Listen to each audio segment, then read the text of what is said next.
अच्छा, विशेष लक्षण देख लिए आनुवांशिक पदार्थ के, ठीक है। रेडी? क्या हुआ भाई? एक तो आपको सबको पहले तो चिल्ड्रंस डे की बहुत बहुत शुभकामनाएं। आप सब लोग मेरे से 6 महीने ही बड़े हो, 6-8 महीने, बट ठीक है। ये देखो मुझे और डैडी देखो आप इनकी। ठीक है भाई, तो सबको ऐसे बहुत बहुत शुभकामनाएं। मेरे को देनी, आपको मेरे को देनी चाहिए थी, बट ठीक है। ये देखो बड़े भैया हमारे पास बैठे हैं यहाँ पे,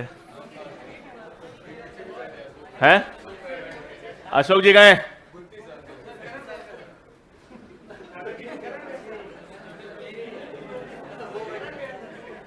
कौन अशोक जी कहाँ हैं? हाँ तो हाँ चलो, अब देखो अपन ने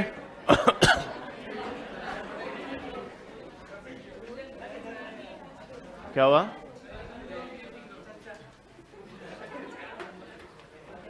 चचा कौन है? चचा, चचा है ये।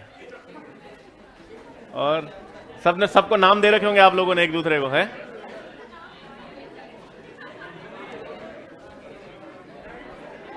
जावेद गुस्से में क्यों आज? नहीं ये तो मेरे ख्याल आप कितनी एज आपकी? 15, 14.5,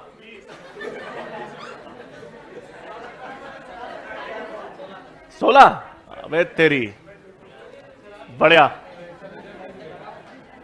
चलो चलो, अब लास्ट में अपन ने डीएनए आनुवांशिक पदार्थ के विशेष लक्षण देखे थे। तो देखो सारी ठंड यही पड़ रही है, सारी ठंड, सब बर्फ बर्फ गिरी आपके वहां पे।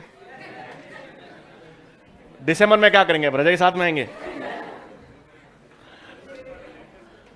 अरे ओम प्रकाश जी आए हैं क्या भाई? इधर आधे लोग आधे रोज पूछते हैं ये है कौन ओम प्रकाश जी, ये सब पूछते हैं आपको ओम प्रकाश जी आए हैं क्या, आए हैं क्या, आए हैं क्या।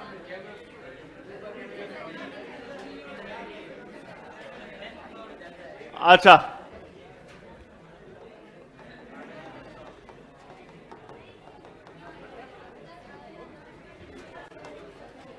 अब देखो लास्ट में अपन लोगों ने देखा था कि मुख्य आनुवांशिक पदार्थ क्या है हमारे पास? डीएनए। और डीएनए मुख्य आनुवांशिक पदार्थ था, तो उसके 4 विशेष लक्षण अपन ने देखे थे कि उसमें अपनी कॉपी बनाने की क्षमता यानी स्वप्रतिकृतिकरण की क्षमता पाई जाती थी, वो आरएनए की तुलना में अधिक स्थायी होता था। तीसरा, थोड़ा बहुत उत्परिवर्तन दर्शाने की क्षमता होती है ताकि वो जैव विकास में योगदान दे सके, और प्रोटीन को कोड करता है, मतलब मेंडेलियन कारकों के रूप में अभिव्यक्त होता है।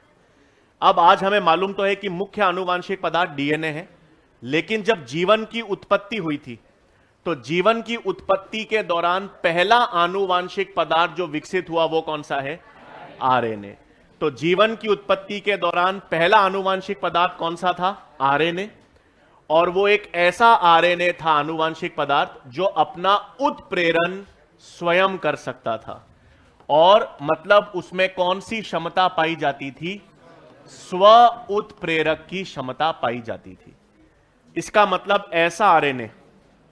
ऐसा आरएनए जो अपना निर्माण खुद कर सकता है, जिसमें स्व उत्प्रेरक की क्षमता पाई जाती है, जो एंजाइम के रूप में काम कर सकता है, उसे हम किस नाम से जानते हैं? राइबोजाइम। राइबोजाइम का मतलब है आरएनए जब किसके रूप में काम करता हो? एंजाइम के रूप में काम करता हो। तो आरएनए संसार का मतलब है जीवन की उत्पत्ति के दौरान पहला आनुवांशिक पदार्थ क्या बनकर आया? आरएनए। उसका लक्षण क्या था? उसमें स्व उत्प्रेरक की क्षमता पाई जाती थी, यानी वो अपना निर्माण खुद कर सकता है, एंजाइम के रूप में काम कर सकता है, राइबोजाइम। फिर धीरे धीरे यह देखा गया कि आरएनए कम स्थायी है, डीएनए ज्यादा स्थायी है, तो धीरे धीरे आरएनए को प्रतिस्थापित करके मुख्य आनुवांशिक पदार्थ डीएनए बन गया। तो लिखेंगे, हेडिंग डालेंगे, आरएनए संसार।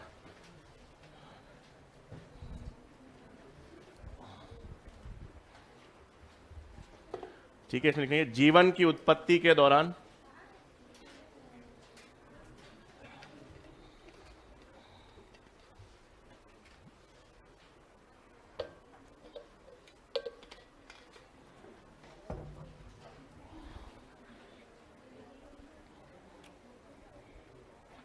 जीवन की उत्पत्ति के दौरान पहला आनुवांशिक पदार्थ,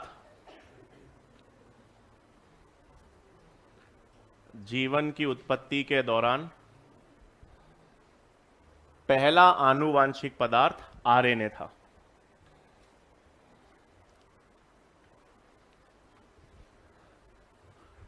जीवन की उत्पत्ति के दौरान पहला आनुवांशिक पदार्थ आरएनए था। ब्रैकेट में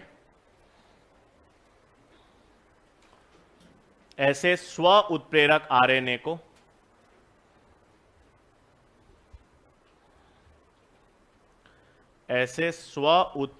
आरएनए को राइबोजाइम कहा जाता है।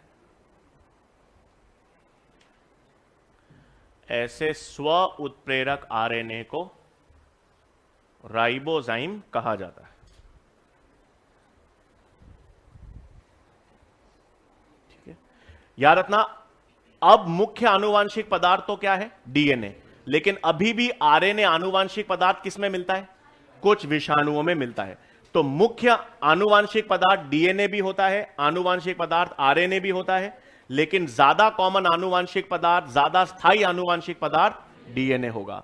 और आरएनए आनुवांशिक पदार्थ अब वर्तमान में केवल विषाणुओं में रह गया है। फिर लिखेंगे नेक्स्ट पॉइंट, कम स्थायी होने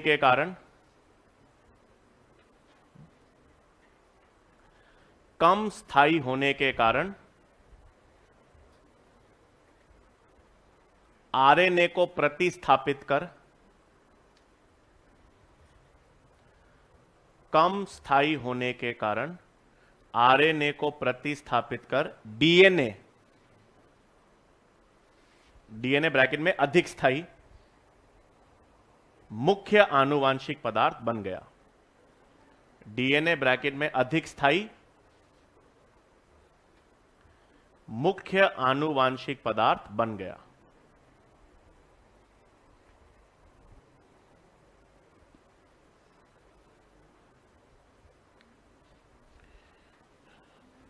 और नेक्स्ट पॉइंट लिख लेंगे,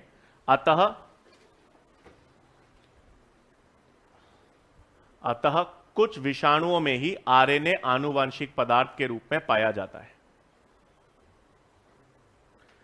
अतः कुछ विषाणुओं में ही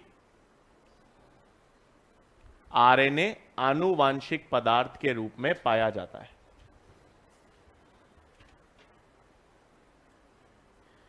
आरएनए आनुवांशिक पदार्थ के रूप में पाया जाता है।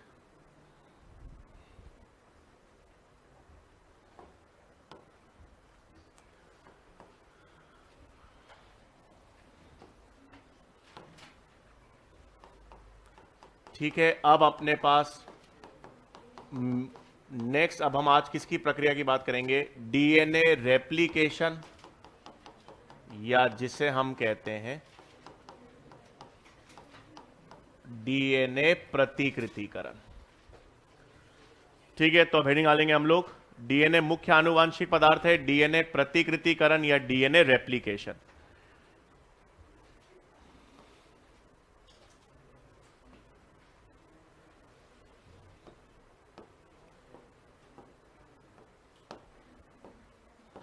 ठीक है, अब देखो हमारे पास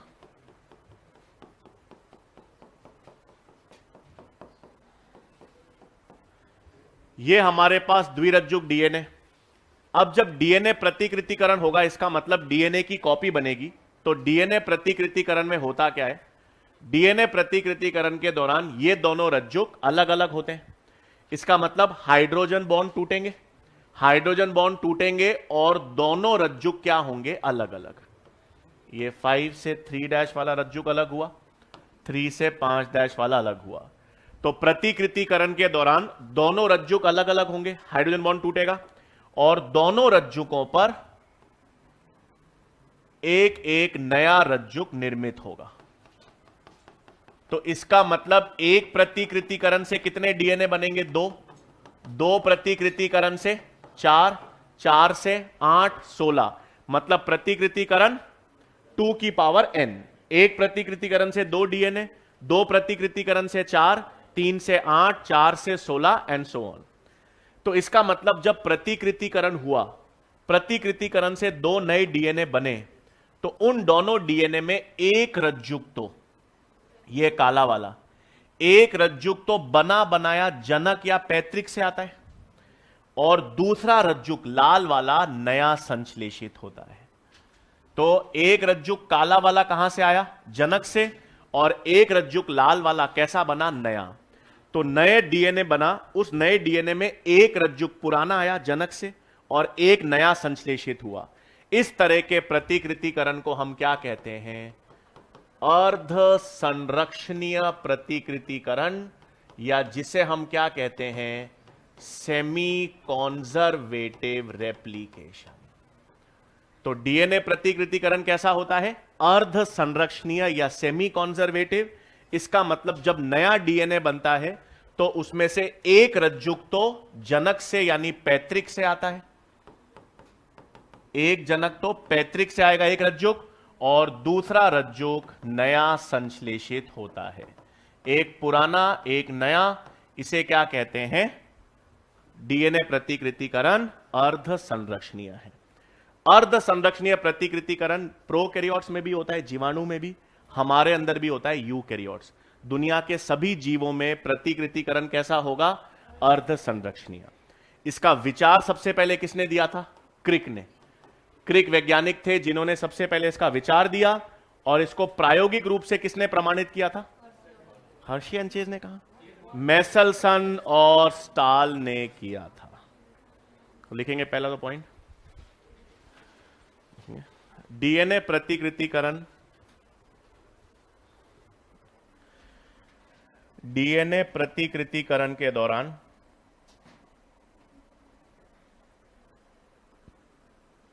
डीएनए प्रतिकृतिकरण के दौरान निर्मित नए डीएनए में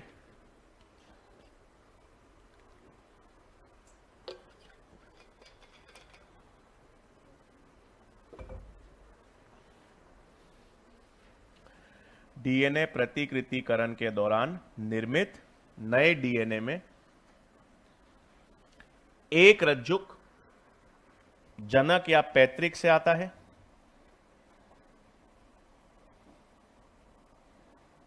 एक रज्जुक जनक या पैतृक से आता है,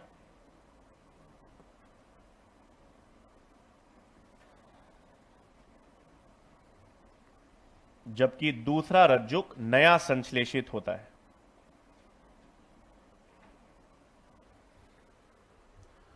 जबकि दूसरा रज्जुक नया संश्लेषित होता है।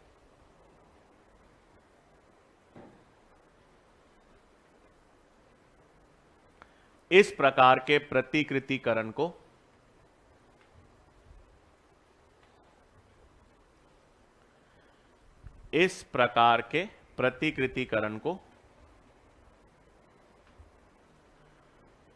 अर्ध संरक्षणीय प्रतिकृतिकरण या सेमी कॉन्जर्वेटिव रेप्लिकेशन कहते हैं।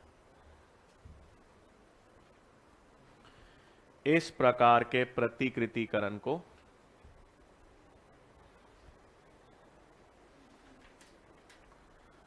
अर्ध संरक्षणीय या सेमी कॉन्जर्वेटिव प्रतिकृतिकरण कहते हैं।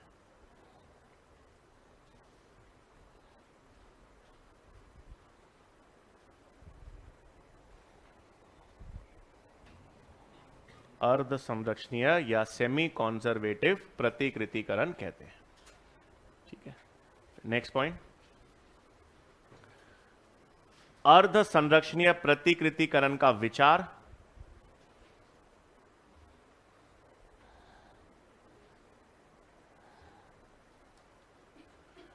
अर्ध संरक्षणीय प्रतिकृतिकरण का विचार सबसे पहले क्रिक ने दिया था।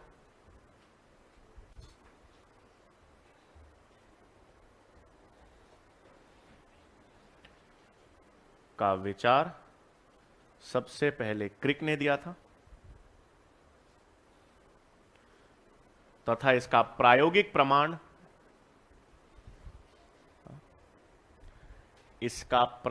प्रमाण मेसेल्सन और स्टाल ने दिया।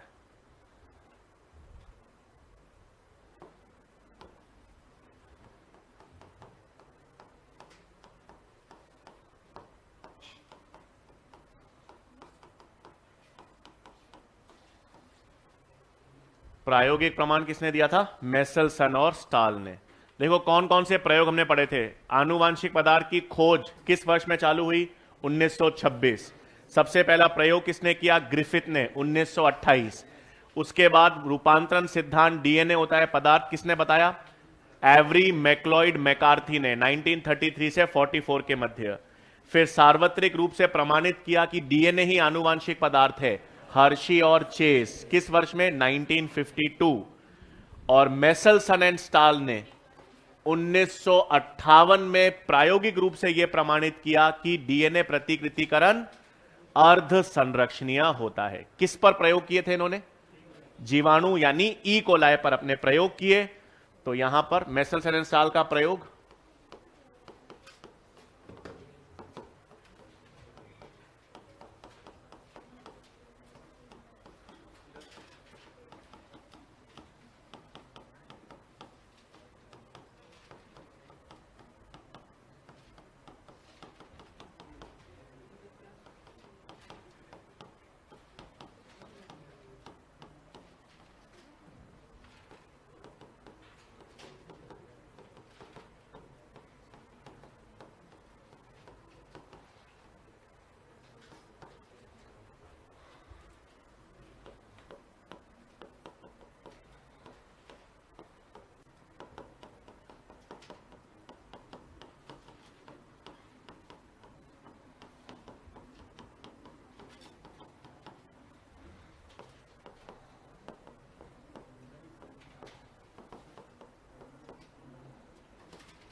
ठीक है। तो एमसीक्यू के लिए प्रयोग में अब क्या क्या ध्यान में रखना है?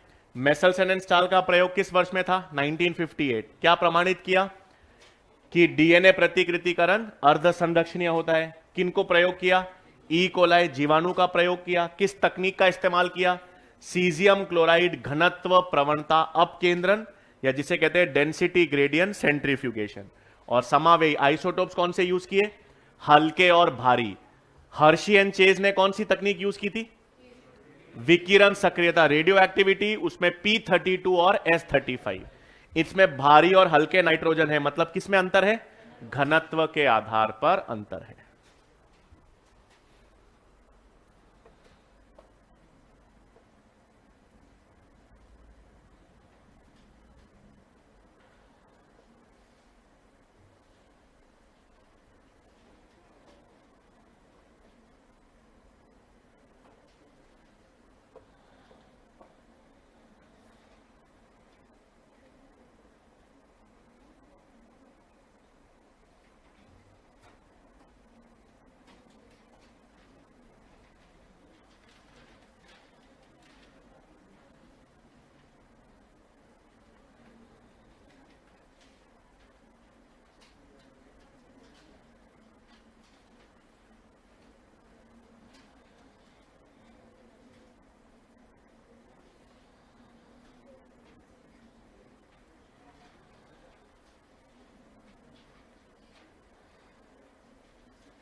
ठीक है, ये सीजियम क्लोराइड है, मतलब इसको CaCl, सीजियम क्लोराइड।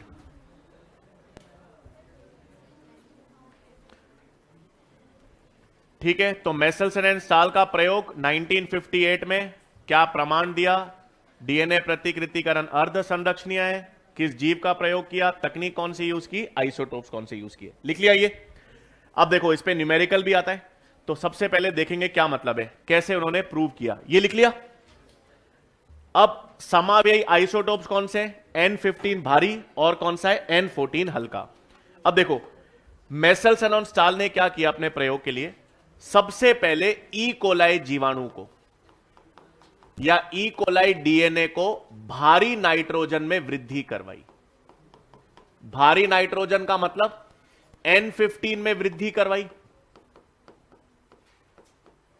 अब जब आप ई कोलाई को यानी जीवाणु को N15 भारी नाइट्रोजन में वृद्धि करवाओगे तो नाइट्रोजन जो है वो नाइट्रोजन क्षारक में होता है, तो डीएनए के दोनों रज्जुक पर लेबल क्या हो जाएगा? N15 N15। तो डीएनए ई कोलाई का ये रहा डीएनए, और डीएनए के दोनों रज्जुकों पर क्या आ गया? N15 N15। मतलब कैसा हो गया? भारी डीएनए। दोनों रज्जुकों पर N15 N15 आ गया, तो इस डीएनए को अपन ने क्या कह दिया? भारी डीएनए। तो उन्होंने ई कोलाई डीएनए को कई पीढ़ी तक भारी नाइट्रोजन में वृद्धि करवाई, तो दोनों रज्जुकों पर क्या लेबल आ गया? N15 N15, और ऐसा डीएनए क्या कहलाएगा? भारी। अब प्रतिकृतिकरण करवाने के लिए इसको स्थानांतरित कर दिया हल्के नाइट्रोजन में। हल्के नाइट्रोजन में N14, और हमें पता है जीवाणु में प्रतिकृतिकरण या विभाजन कितने समय में होता है? 20 मिनट। अब प्रतिकृतिकरण में क्या होगा? दोनों रज्जुक अलग अलग होंगे, ये N15 अलग, ये N15 अलग, दोनों रज्जुक अलग अलग हो गए। दोनों रज्जुक अलग अलग हो गए, अब इस पे नया रज्जुक बनेगा, ये बना N14, ये बना N14।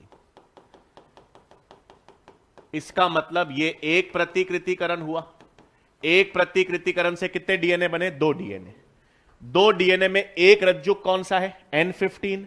N15 का मतलब ये जनक या पैतृक से आया है, और एक रज्जुक N14 नया बना। तो इन दोनों डीएनए की जो घनत्व है वो कैसे है? भारी है, हल्के हैं, या मध्यवर्ती हैं? मध्यवर्ती। मतलब ये दोनों डीएनए कैसे हो गए? संकरित। तो ये दोनों डीएनए कैसे हो गए? संकरित डीएनए। मतलब इनकी जो डेंसिटी है वो दोनों के मध्य की है। इसके द्वारा मेसेल्सन एंड स्टाल को मालूम चल गया कि प्रतिकृतिकरण कैसा है? अर्ध संरक्षणीय, क्योंकि N15 एक रज्जुक तो बना बनाया जनक से आ रहा है, और एक रज्जुक हल्का नया बन रहा है। तो एक पुराना एक नया, तो डीएनए कैसा हो गया आपके पास? संकरित। अब एक काम और करें, अगला प्रतिकृतिकरण कब होगा? 40 मिनट। किस माध्यम में अपन कर रहे हैं? हल्के नाइट्रोजन में। तो अब क्या होगा? नया चारों डीएनए अलग अलग होंगे। चारों डीएनए अलग अलग होंगे, मतलब काला अलग हुआ, काला अलग हुआ, लाल अलग, लाल अलग।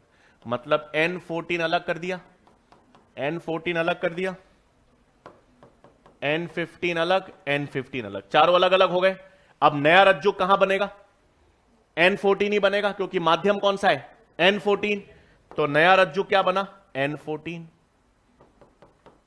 N14, N14, N14, N14। मतलब 2 प्रतिकृतिकरण से कितने डीएनए बने? 4। 4 डीएनए में संकरित कितने हैं? 2, और हल्के कितने हैं? 2। तो हल्के डीएनए कितने आ गए?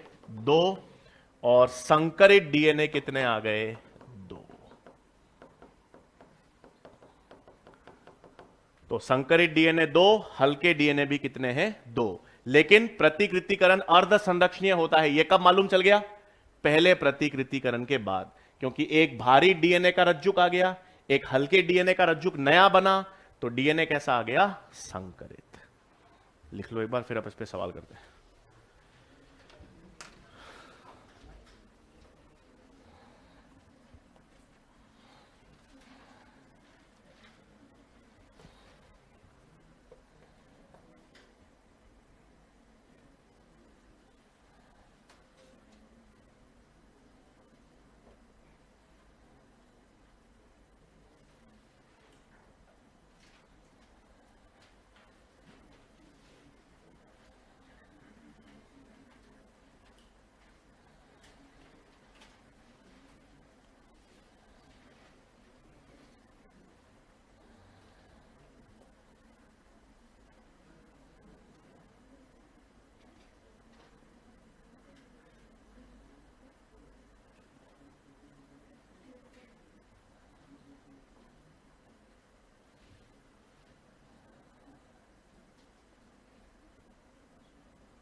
अभी क्या चालू है इकोलॉजी के बाद? चालू हुई है।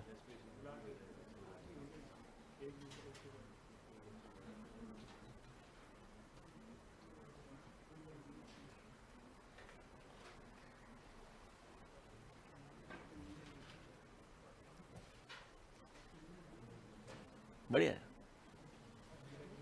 मेरी सेकंड फेवरेट टीम हुई थी इंडिया के बाद।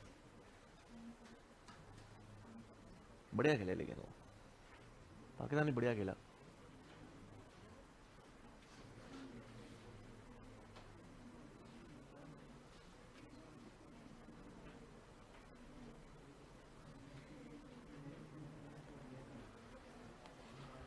बन गया।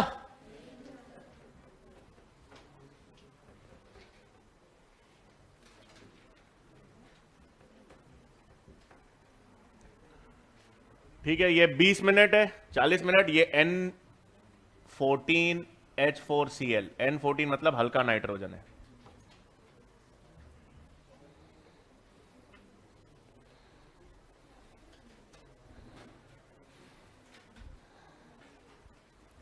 अब देखो, सवाल करते वक्त आपको बेसिक क्या ट्रिक देखो ध्यान में रखनी है। वैसे तो क्वेश्चन आएंगे आपके पास, एक चीज याद रखनी है, एक सिंपल लॉजिक देखो। एक प्रतिकृतिकरण से कितने डीएनए बने? दो प्रतिकृतिकरण से 4, 3 से बनेंगे 8, 4 से बनेंगे 16। इस तरह से प्रतिकृतिकरण होता रहेगा। पहला सिस्टम आप देखो, पहले प्रतिकृतिकरण के बाद संकरित डीएनए कितने? 2। दूसरे प्रतिकृतिकरण के बाद भी संकरित डीएनए कितने हैं? 2। इसका मतलब पहला हो, दूसरा हो, तीसरा हो, चार हो, कितने भी प्रतिकृतिकरण करो, संकरित डीएनए की संख्या आपके पास कितनी ही रहेगी? 2 रहेगी। तो किसकी संख्या बढ़ रही है? उस डीएनए की संख्या बढ़ रही है जिस माध्यम में आपने प्रतिकृतिकरण करवाया है। देखो, या 2 तरीके हैं सवाल सॉल्व करने के, या तो उसको पूरा सॉल्व करो जिसमें 4 से 5 मिनट लग जाएंगे, और नहीं तो आप ओरल भी कर सकते हो। आपको यह पता है कोई भी सवाल आ जाए हम करेंगे तो उसमें आपसे पूछा हो संकरित डीएनए, भारी डीएनए, हल्का डीएनए का प्रतिशत या मात्रा, तो आपको पता है 1 प्रतिकृतिकरण हो, 2 हो, 3 हो, 4 हो, 5 हो, संकरित डीएनए की संख्या तो 2 ही रहेगी। और जिस माध्यम में आप प्रतिकृतिकरण करा रहे हो उसकी मात्रा बढ़ती जाएगी, और जिस माध्यम में आपने उसको पहली बार रखा था वो वाली मात्रा तो आती ही नहीं। अब देखो, 2 प्रतिकृतिकरण के बाद कोई भारी डीएनए बना क्या? नहीं। शुरुआत किससे की थी आपने? भारी डीएनए। लेकिन किसकी मात्रा बढ़ने लग गई? जिस मात्रा में आप प्रतिकृतिकरण करा रहे हो, यानी किसकी? हल्के की। आओ सवाल करते हैं एक सवाल। जैसे मैंने आपसे अब कहा एक ई कोलाई डीएनए है, ई कोलाई डीएनए को हल्के नाइट्रोजन में वृद्धि करवाई गई।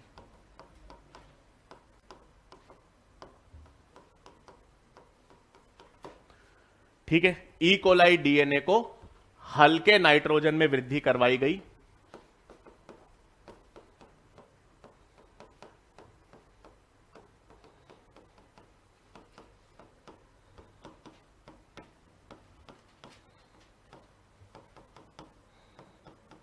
उसके पश्चात उसे प्रतिकृतिकरण के लिए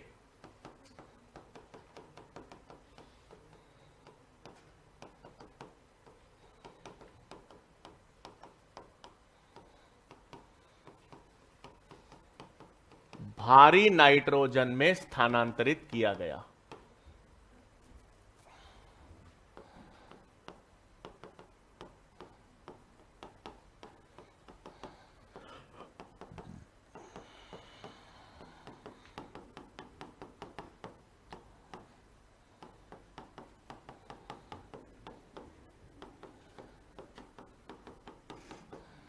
और आपको कितने मिनट पश्चात? 80 मिनट। 80 मिनट पश्चात आपको बताना है संकरित डीएनए, हल्का डीएनए और भारी डीएनए की मात्रा। करो।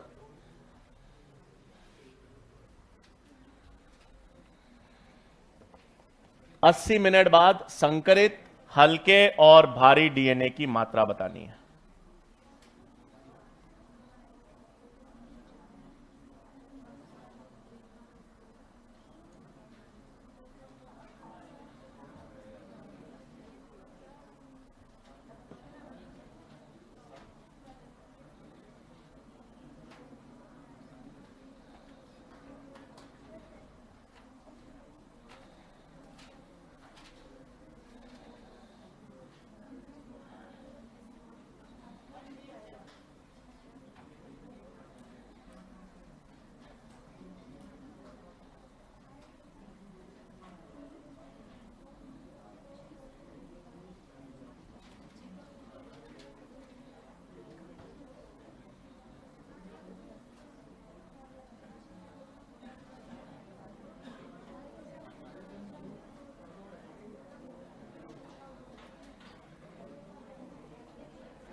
शाबाश।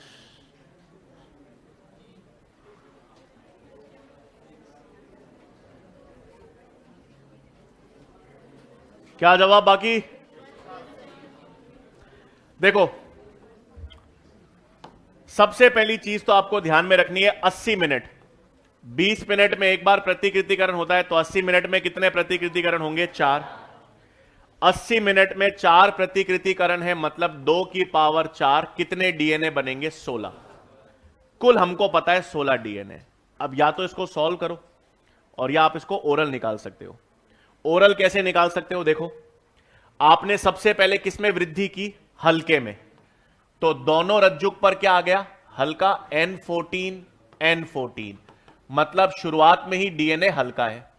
अब प्रतिकृतिकरण के लिए उसको आपने किस में डाल दिया? भारी नाइट्रोजन यानी N15। अब लॉजिक आपको पता है, कुल डीएनए बनेंगे उसमें संकरित तो कितने रहेंगे? 2। संकरित डीएनए की मात्रा तो 2 ही आएगी। और किस मात्रा में आपने प्रतिकृतिकरण कराए? भारी, तो उसकी संख्या बढ़ती जाएगी। तो 16 में से अगर 2 संकरित हैं तो 14 क्या आएंगे आपके पास? भारी। हल्का डीएनए नहीं आएगा। और इसको अगर आप सॉल्व करो तो आप कह सकते हो 107।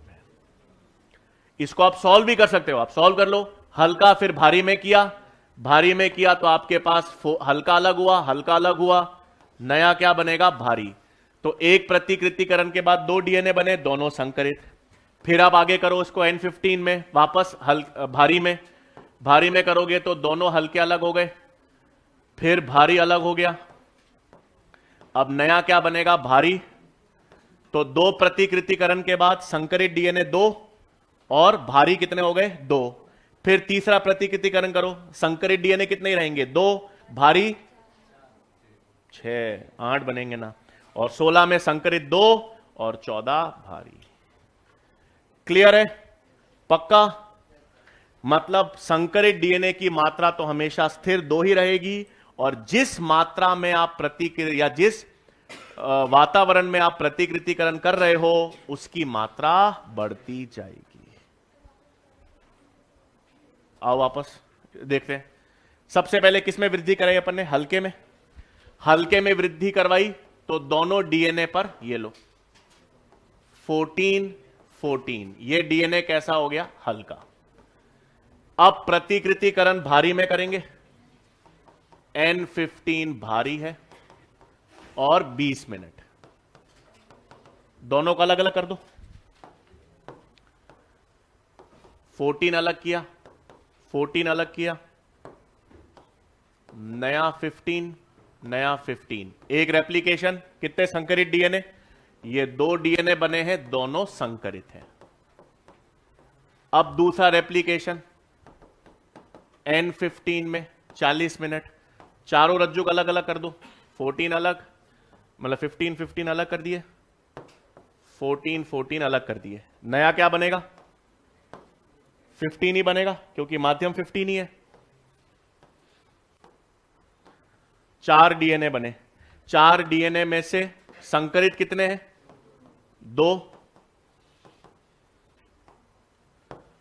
संकरित डीएनए तो 2 हैं और भारी कितने हो गए? 2। अब आगे करो, इसको करो 60 मिनट में। 60 मिनट, माध्यम तो कौन सा है? N15। अब इन 8 रज्जु को अलग अलग करूं, ये लाल अलग, लाल अलग, नीले, फिर 1 2 3 4 5 6। अब सब पे क्या बनेंगे?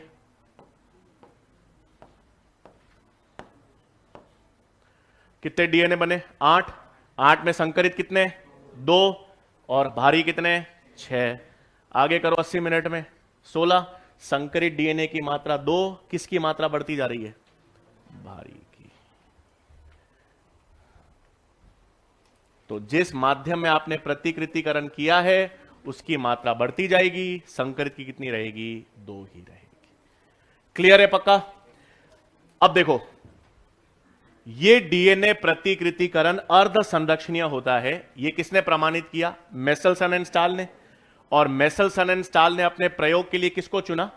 ई कोलाई, जीवाणु को, मतलब प्रोकैरियोट्स को। तो वैज्ञानिकों को यह लगा कि यार सिर्फ जीवाणु या प्रोकैरियोट्स में ही डीएनए प्रतिकृतिकरण अर्ध संरक्षणीय होता है, या हमारे भीतर भी ऐसा होता है? तो हमारे अंदर यानी यूकैरियोट्स में डीएनए प्रतिकृतिकरण भी अर्ध संरक्षणीय होता है। यह किसने प्रमाणित किया? यह प्रमाणित किया टेलर ने। सेम वर्ष तो सेम ही था, बट कुछ समय बाद। तो टेलर और उनके सहयोगियों ने 1958 में यह प्रायोगिक रूप से प्रमाणित किया कि यूकैरियोट्स में हमारे अंदर भी डीएनए प्रतिकृतिकरण कैसा होता है? अर्ध संरक्षणीय या सेमी कॉन्जर्वेटिव। और इसके लिए उन्होंने किसको प्रयोग किए? बिल्कुल सही, पादप का प्रयोग किया, विसिया फाबा।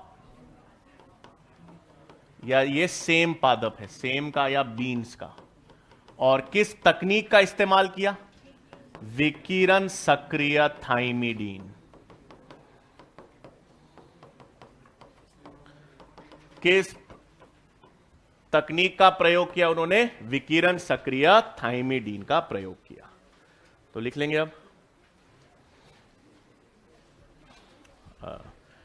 टेलर एवं उनके सहयोगियों ने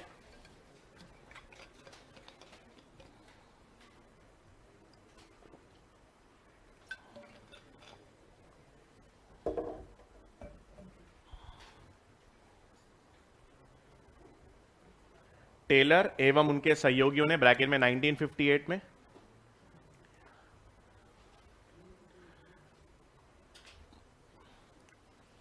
यह प्रमाणित किया कि यूकैरियोट्स में भी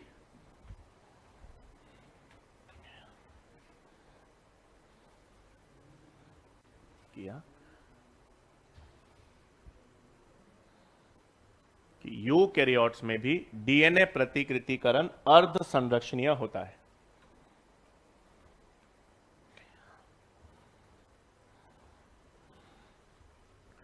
यूकैरियोट्स में भी डीएनए प्रतिकृतिकरण अर्ध संरक्षणीय होता है।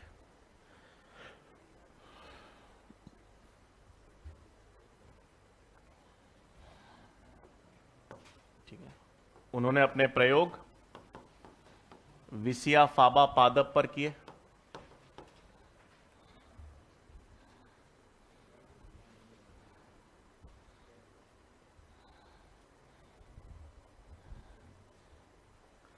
विसिया फाबा यानी सेम या बीन्स पादप पर किए,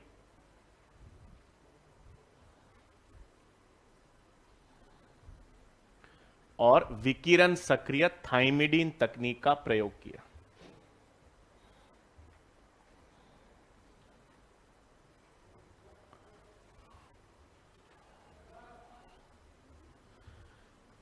और विकिरण सक्रिय थाइमिडीन का प्रयोग किया।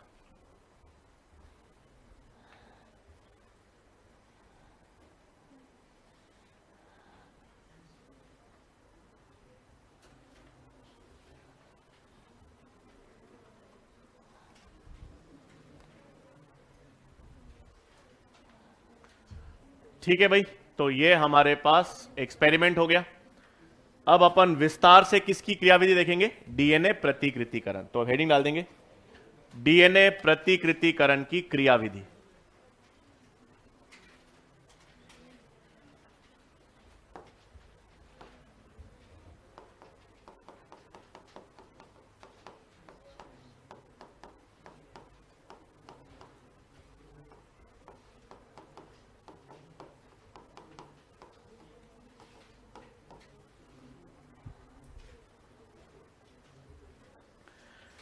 ठीक है, अब देखो डीएनए प्रतिकृतिकरण अपन दो चलेंगे, एक तो एनसीईआरटी में बहुत कम दे रखा है, और एक विस्तार से देखेंगे कि पूरा डीएनए प्रतिकृतिकरण की प्रक्रिया कैसे हो रही है।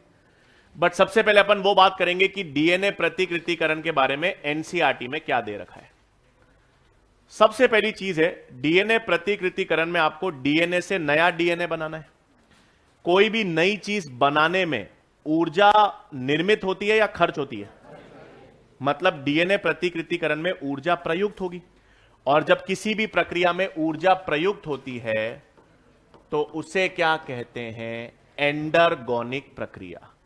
डीएनए प्रतिकृतिकरण में भी नए डीएनए बनाने में भी ऊर्जा लगेगी, ऊर्जा खर्च होगी, इसलिए इस प्रक्रिया को क्या कहते हैं? एंडरगोनिक। फिर दूसरी चीज एनसीईआरटी में दे रखा है, डीएनए प्रतिकृतिकरण में किन की आवश्यकता होती है? डीएनटीपीस। डीएनटीपीस का फुल फॉर्म है डीऑक्सी राइबो न्यूक्लियोसाइड ट्राइफॉस्फेट्स। याद रखना, इस पे बहुत बार गलतियां हो जाती हैं। डीऑक्सी राइबो न्यूक्लियोटाइड लिखा गया तो गलत हो गया, न्यूक्लियोसाइड ट्राइफॉस्फेट्स हैं। डीएनटीपी का फुल फॉर्म क्या है? Deoxyribonucleoside triphosphates. अब ये क्या होते हैं? तो हमने एटीपी का नाम सुना है, एडिनोसिन ट्राइफॉस्फेट, ये एक डीएनटीपी है। जीटीपी एक डीएनटीपी है। सीटीपी और टीटीपी, ये ATP, GTP, CTP, TTP, adenosine triphosphate, guanosine triphosphate, cytidine triphosphate, thymidine triphosphate, ये चारों किसके उदाहरण हैं? डीएनटीपीस के। अब पहला सवाल है कि प्रतिकृतिकरण में ये डीएनटीपीस का यूज कहां है? तो दो, प्रतिकृतिकरण के दौरान डीएनटीपीस के दो प्रमुख काम होते हैं। प्रतिकृतिकरण में डीएनटीपीस के कितने काम हैं? दो।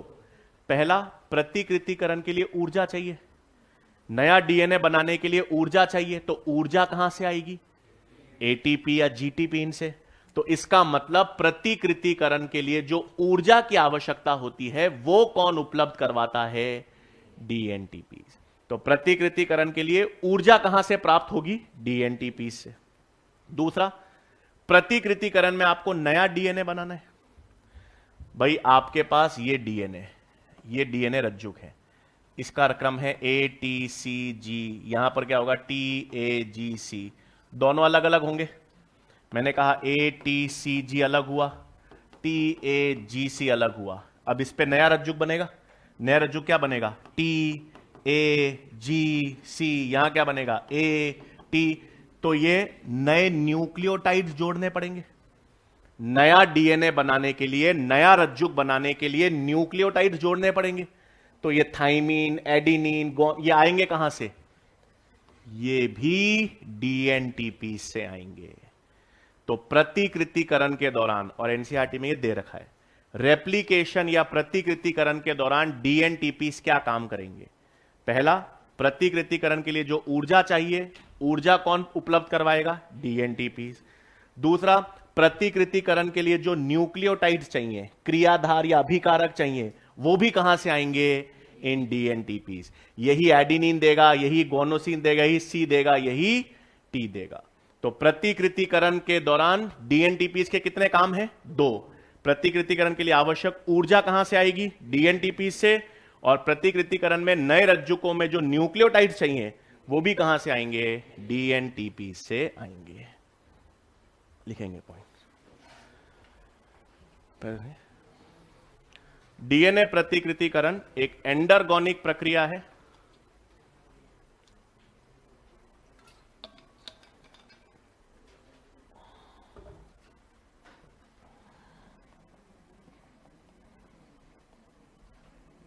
डीएनए प्रतिकृतिकरण एक एंडरगोनिक प्रक्रिया है, अर्थात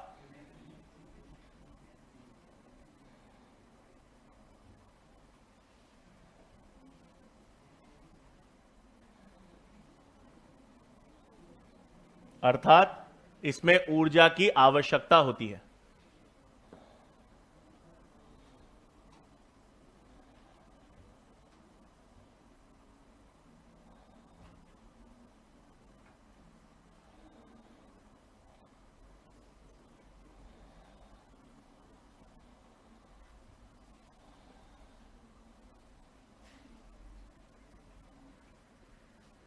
फिर नेक्स्ट पॉइंट,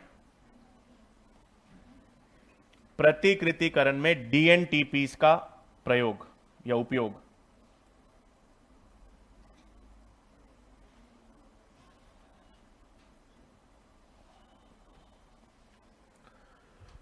प्रतिकृतिकरण में डीएनटीपीस का उपयोग।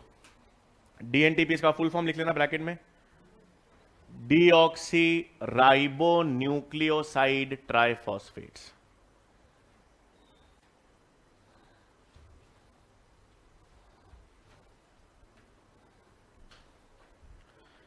डीऑक्सी राइबो न्यूक्लियोसाइड ट्राइफॉस्फेट्स का मतलब full form deoxyribonucleoside ट्राइफॉस्फेट्स।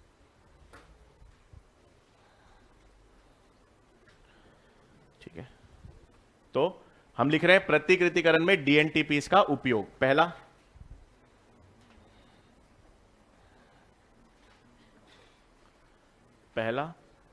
प्रतिकृतिकरण के लिए आवश्यक ऊर्जा डीएनटीपीस से प्राप्त होती है।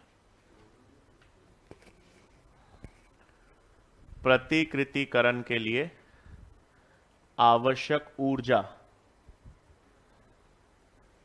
डीएनटीपी से प्राप्त होती है।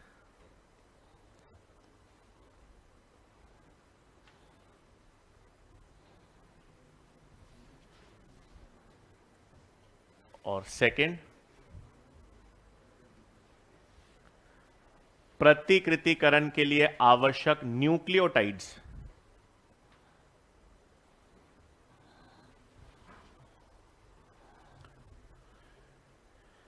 प्रतिकृतिकरण के लिए आवश्यक न्यूक्लियोटाइड्स भी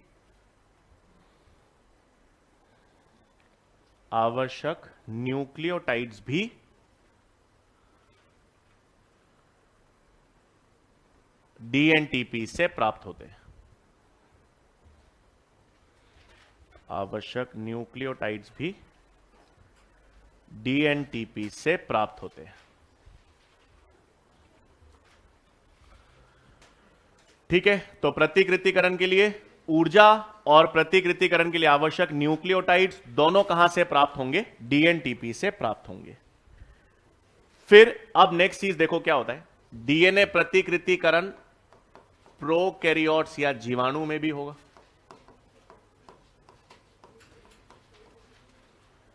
और डीएनए प्रतिकृतिकरण की प्रक्रिया अपने अंदर यानी यूकैरियोट्स में भी होगी। सबसे पहले अपन ने देखा था प्रोकैरियोट्स या जीवाणु में डीएनए कैसा होता था? रेखित या वृत्ताकार? वृत्ताकार। एकल रज्जुक या द्विरज्जुक? द्विरज्जुक। एकल रज्जुक केवल कॉलीफेज इंटू 174 वायरस में था। तो इसका मतलब अगर मैं प्रोकैरियोट का डीएनए बनाऊं तो वो वृत्ताकार होगा, और होगा तो कैसा? द्विरज्जुक।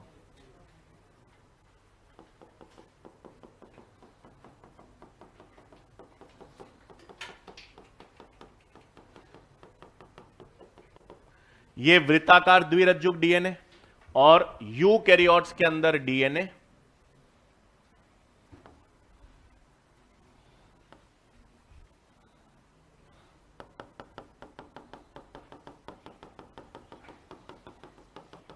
द्विरज्जुक होता है लेकिन रेखित होता है। तो हमारे अंदर डीएनए कैसा होता है? रेखित, गुणसूत्रों में व्यवस्थित है, और इसमें डीएनए वृत्ताकार। अब प्रतिकृतिकरण का मतलब यह है कि प्रतिकृतिकरण जब डीएनए की कॉपी बनानी है, रेप्लिकेशन करना है, तो जहां मर्जी है वहां से प्रारंभ होता है या हमेशा एक विशिष्ट क्षेत्र से प्रारंभ होगा? तो डीएनए प्रतिकृतिकरण की प्रक्रिया यादृच्छिक नहीं होती, हमेशा एक विशिष्ट क्षेत्र से प्रारंभ होगी। और ऐसा विशिष्ट क्षेत्र जहां से डीएनए प्रतिकृतिकरण प्रारंभ होगा, उस विशिष्ट क्षेत्र को हम क्या कहते हैं? ओराई स्थल या स्वप्रतिकृतिकरण उत्पत्ति का स्थल।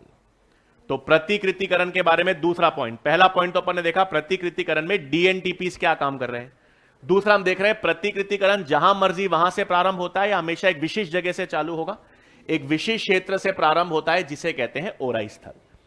फर्क यह है कि हमारे प्रोकैरियोट्स या जीवाणु में हमेशा एक ही ओराई स्थल होता है, और हमारे अंदर क्योंकि यूकैरियोट्स का डीएनए बड़ा होता है इसलिए उसमें ओराई स्थल एक से अधिक होंगे। तो यूकैरियोट्स और प्रोकैरियोट्स दोनों में प्रतिकृतिकरण प्रारंभ तो कहां से होगा?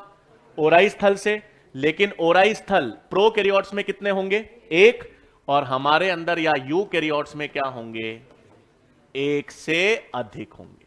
हां, अब जहां से भी प्रतिकृतिकरण चालू होगा वहां से हाइड्रोजन बंध टूटना चालू होंगे, क्योंकि हाइड्रोजन बंध टूटेंगे तभी तो दोनों रज्जुक अलग अलग होंगे। तो यहां से एक रेप्लिकेशन फोर्क इस दिशा में चलेगा, एक इस दिशा में। यहां पर प्रतीक चालू हुआ, एक इस दिशा में, एक इस दिशा में। इसका मतलब प्रतिकृतिकरण का जो फोर्क है वो एक दिशा में चल रहा है, द्विदिशीय द्विदिशीय होगा। तो दूसरा पॉइंट, प्रतिकृतिकरण की उत्पत्ति या प्रतिकृतिकरण का प्रारंभ हमेशा एक विशिष्ट क्षेत्र से होता है जिसे हम क्या कहते हैं? ओराई स्थल। प्रोकैरियोट्स में एक ओराई स्थल, यूकैरियोट्स में एक से अधिक होगा। लिखेंगे नेक्स्ट पॉइंट, लिखेंगे प्रतिकृतिकरण का प्रारंभ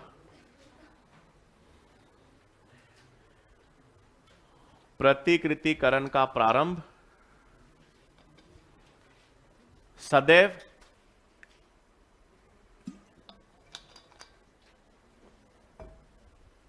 प्रतिकृतिकरण का प्रारंभ सदैव एक विशिष्ट क्षेत्र से होता है, या प्रतिकृति प्रारंभ सदैव गुण सूत्र के एक विशिष्ट क्षेत्र से होता है। प्रतिकृतिकरण का प्रारंभ सदैव गुण सूत्र के एक विशिष्ट क्षेत्र से होता है।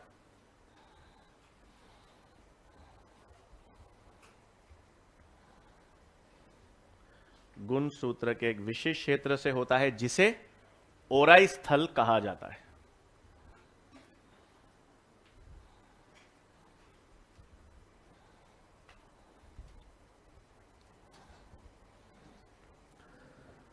जिसे ओराई स्थल कहा जाता है। प्रोकैरियोट्स या जीवाणु में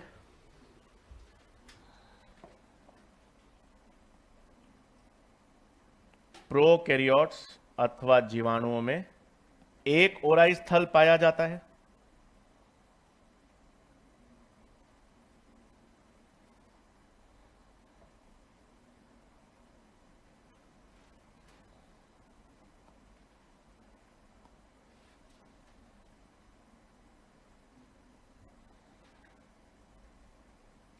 जबकि यूकैरियोट्स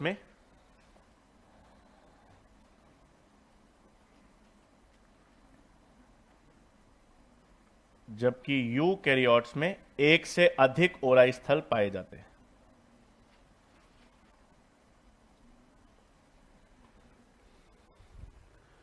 जबकि यूकैरियोट्स में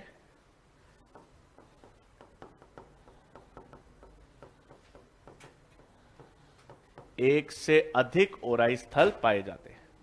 यह बना लो, ध्यान रहेगा।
ठीक है, तो प्रतिकृतिकरण की शुरुआत कहां से हो रही है? ओराई स्थल से। प्रोकैरियोट्स में एक है, यूकैरियोट्स में एक से अधिक है, और वो किस दिशा में? द्विदिशा में फ्लो करेगा। अब देखो, प्रतिकृतिकरण की प्रक्रिया में बहुत सारी एंजाइम्स अपन पढ़ेंगे, काम करेंगे, लेकिन सबसे प्रमुख एंजाइम, सबसे मुख्य एंजाइम प्रतिकृतिकरण में जो काम करती है वो कौन सी होती है? DNA polymerase. अब एक चीज देखो, ये लिख लिया,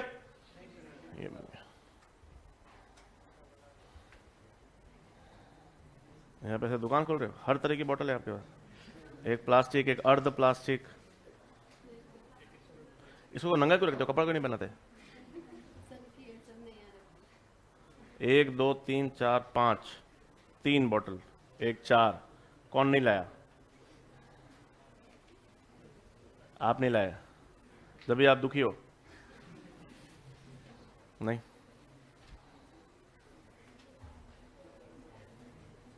तो आप बाकी तीनों ने उधर रखी है, आपने यहां क्यों रखी? आपकी बनती नहीं उनसे, हैं? विश्वास ही नहीं है, पानी बदल जाएगा। या आप जूस लाए हो इसमें, देखो इन्होंने टाई भी पहना रखी है बॉटल को, कोट भी पहना देते, जूते हैं, देखो आप टाई नॉट भी बांधी है बकायदा। क्या तो स्कूल जा रही है, स्कूल जा रही है ये। पानी था।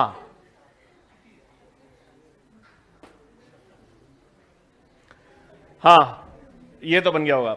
अब नेक्स्ट चीज ये है कि हमारे पास प्रतिकृतिकरण में, डीएनए रेप्लिकेशन या डीएनए प्रतिकृतिकरण में जो मुख्य एंजाइम काम करती है वो कौन सी है? DNA polymerase. क्यों? देखो, हमारे पास प्रतिकृतिकरण में करना क्या है? डीएनए से नया डीएनए बनाना है। तो डीएनए बनाने वाली एंजाइम कौन सी होगी? DNA polymerase. और वो गति भी किस पे करेगी? डीएनए पर। तो वो डीएनए पर ही गति करेगी और डीएनए ही बनाएगी। तो वो डीएनए पर गति करेगी, इसलिए इसे क्या कहेंगे? डीएनए पर निर्भर, यानी डीएनए डिपेंडेंट। और बनाएगी क्या? डीएनए, इसलिए इसे क्या कहेंगे? DNA dependent DNA polymerase. DNA पर गति करके डीएनए ही बनाएगी, इसलिए मुख्य प्रतिकृतिकरण एंजाइम डीएनए पर निर्भर डीएनए पॉलीमरेज होगी। अब इसकी एक खासियत है, इनफैक्ट इसकी दो खासियत है, इसके दो विशेष लक्षण है। पहला विशेष लक्षण है कि एक तो ये बहुत तेज दर से प्रतिकृतिकरण करती है। आप मान के चलो ई कोलाई डीएनए 20 मिनट में विभाजन कर लेता है कोशिका, तो 18-20 मिनट से कम में ही डीएनए का प्रतिकृतिकरण हो जाता है। तो जीवाणु की डीएनए पॉलीमरेज बहुत तेज दर से प्रतिकृतिकरण करती है। और दूसरा, सटीक तरीके से प्रतिकृतिकरण करती है। सटीक तरीके से का मतलब है कि प्रतिकृतिकरण के दौरान गलत न्यूक्लियोटाइड्स या गलतियां नहीं करती, क्योंकि अगर गलत न्यूक्लियोटाइड डालेगी या गलतियां करेगी तो उत्परिवर्तन से डीएनए खराब हो सकता है। तो मुख्य एंजाइम कौन सी है? डीएनए पर निर्भर डीएनए पॉलीमरेज। खासियत क्या है? तेज दर से प्रतिकृतिकरण करेगी और सटीक तरीके से करेगी। लिखेंगे प्रतिकृतिकरण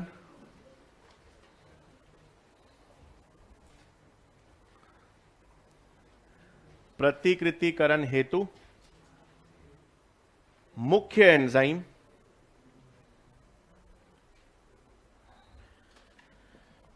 प्रतिकृतिकरण हेतु मुख्य एंजाइम डीएनए पर निर्भर डीएनए पॉलीमरेज होती है।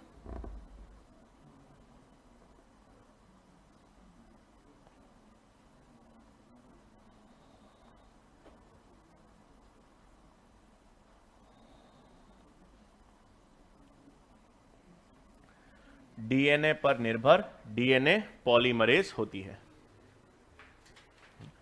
यह एंजाइम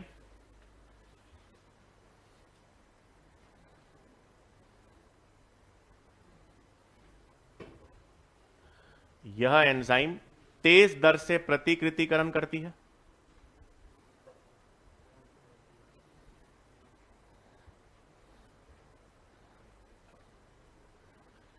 यह एंजाइम तेज दर से प्रतिकृतिकरण करती है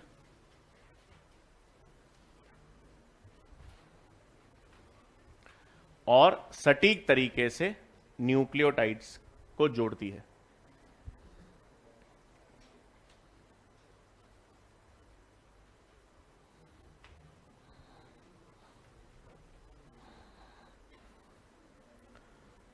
और सटीक तरीके से न्यूक्लियोटाइड्स को जोड़ती है। ब्रैकेट में लिख लेंगे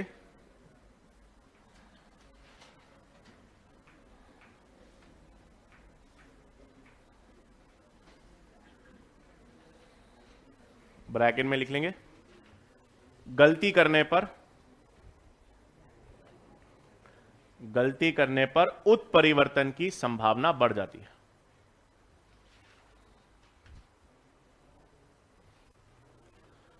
गलती करने पर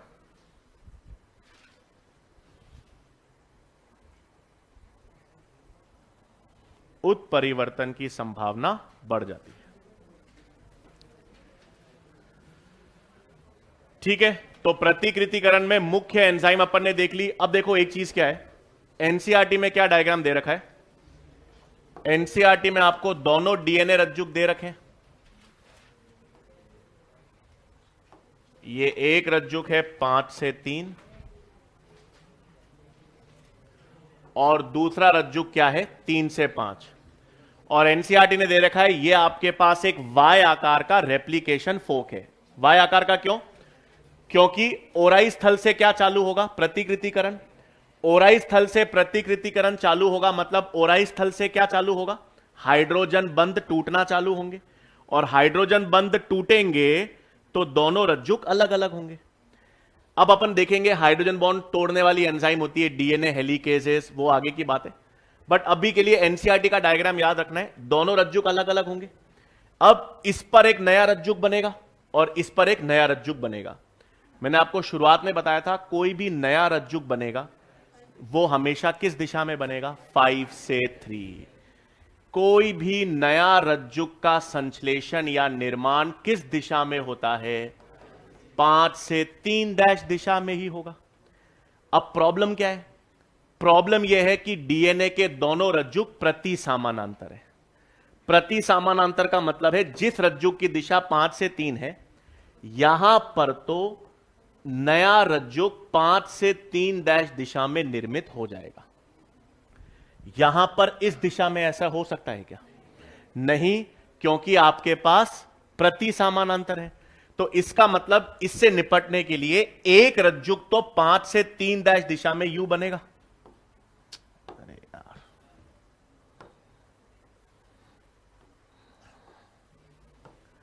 लेकिन दूसरा रज्जुक आपके पास किस दिशा में बनेगा? 5 से 3। देखो दोनों रज्जुक किस दिशा में बनेंगे? 5 से 3। 3 से 5 में कुछ संश्लेषण नहीं हो रहा।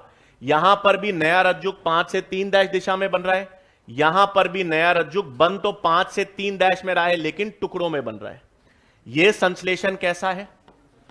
सतत संश्लेषण है, यानी कंटिन्यूअस सिंथेसिस है, और यहां पर टुकड़ों में हो रहा है, इसलिए इसे क्या कहते हैं?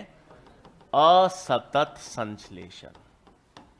तो एनसीईआरटी का ये डायग्राम है। डायग्राम से आपको यह समझना है अभी के लिए कि कोई भी नया रज्जुक जो होगा वो किस दिशा में बनेगा? 5 से 3।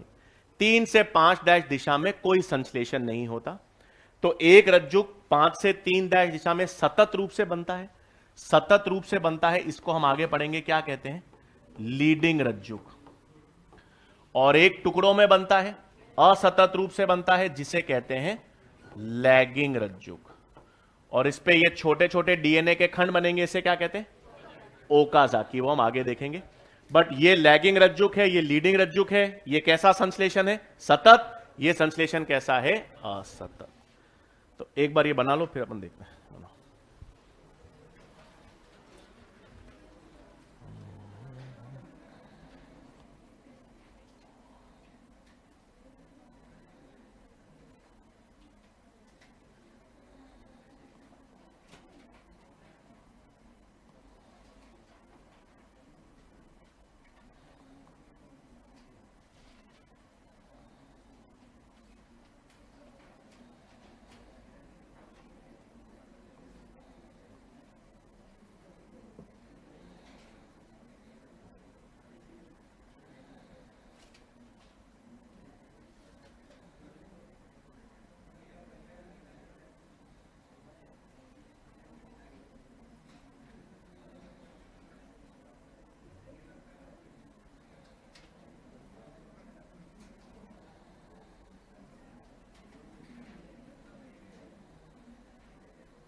ठीक है, यहां पे एक नोट लिख लेंगे बस, फिर हम विस्तार में।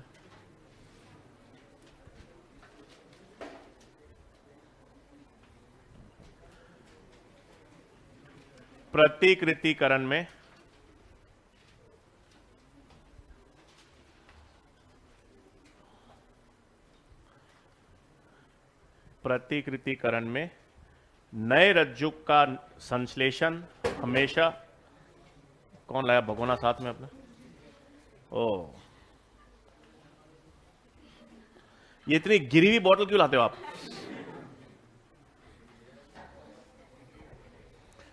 प्रतिकृतिकरण में नए रज्जु का संश्लेषण सदैव 5 से 3 डैश दिशा में होता है।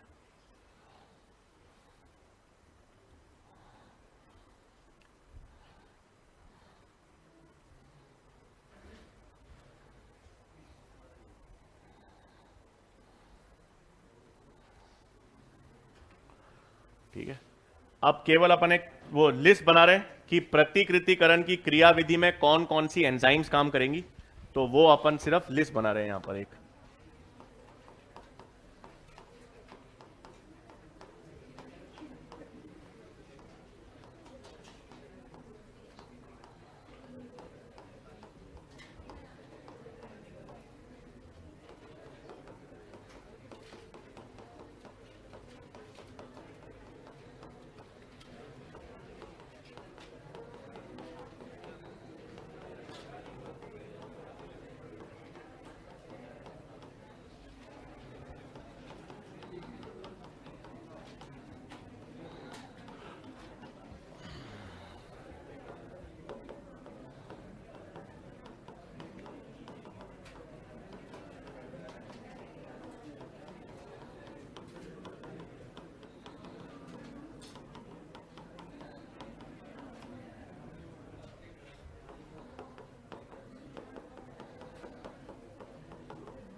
मतलब डीएनए प्रतिकृतिकरण या डीएनए की कॉपी बनाने के लिए कितने तरह के एंजाइम्स और प्रोटीन चाहिए? 7 अलग अलग प्रकार के। ये लिस्ट बना।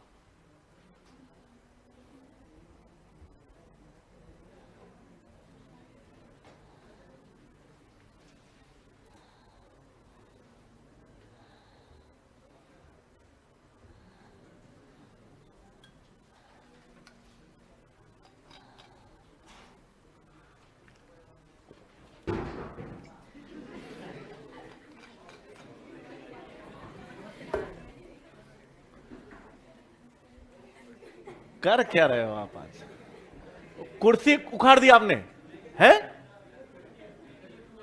कुर्सी उखाड़ दी? इतनी ताकत कहां से लाए आप?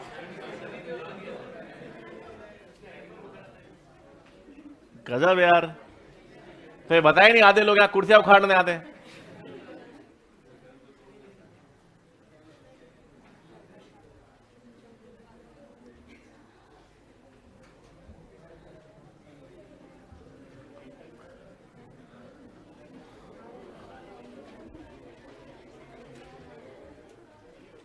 ठीक है भाई, अब ये डीएनए प्रतिकृतिकरण विस्तार से अपन फिर कल देखेंगे, ये सारे एंजाइम्स और प्रोटीन्स कैसे काम करेंगे। ये संडे आपका टेस्ट है क्या?